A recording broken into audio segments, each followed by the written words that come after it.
Okay, well, thank you very much for being here, for your patience. We sorry we're a little bit late. Thank you. Well, good morning. First of all, allow me to say that I was more than happy to meet again my colleagues from Denmark, Sweden, and Germany in this very important meeting we had here today with the countries, real examples of European solidarity, hospitality, and free movement. We had a constructive discussion. We all agreed that the Schengen and free movement must be safeguarded, both for citizens and economy. Exceptional measures, as you know, have been taken. We agreed to keep to minimum and return to normal as soon as possible. This means that flows have to be slowed down. Only way forward, European solutions with all 28 member states in order to protect borders, respect rules, ensure relocation.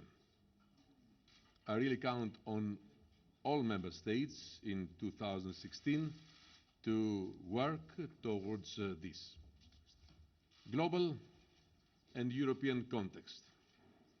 I count also on spirit of cooperation of partners outside the European Union. Thank you. From our point of side, I must start by saying that I think we all agree that the Schengen system has been very beneficiary for Europe as a whole, and it's very important that we do everything that we can to uphold the principles and the system. However, the measures that have been necessary now for us to introduce from autumn and up till now has been very important for us to maintain or to get a control over the situation in Sweden.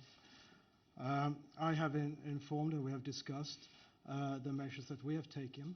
First, the border controls in November, then also the ID controls now in January, and now also the change of the legislation in Sweden that will be put in place in April 1st of how the asylum legislation will work. From my point of view, we have had a very fruitful exchange of views, and we agreed that there is a need for joint EU solutions. During the meeting, I informed the Commission and my colleagues about the Danish government's decision to temporarily introduce border control on our internal borders.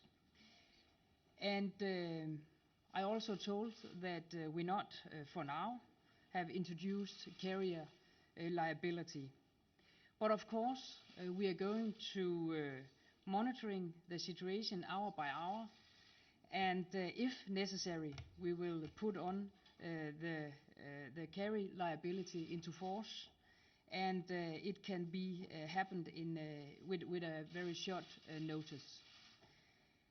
And of course, that's because that in Denmark we don't wish to be the final destination for thousands and thousands of asylum seekers. I can also inform you that we are going to keep a very closely contact in the end of January. Morgan Johansson and I myself will be meeting in Copenhagen to discuss the situation. The invitation, this is a strong signal how important free movement in the Schengen area is, and we all agree that we are willing to protect the Schengen system. The exchange about the situation, about the influx of refugees is important and necessary, and we had a very good discussion the last 2 hours. However, we have also a very good and close bilateral exchange. Thank you very much to our friends from Denmark and Sweden for the very transparent information in advance. Prime Minister Rasmussen called Chancellor Angela Merkel in advance, and I think this is also a very good signal. So thank you all very much for having attended this VIP corner. So as I said, due to time constraints, we have no time for questions, so we will conclude here. Thank you very much. Thank you very much. You can stay here. Where can they?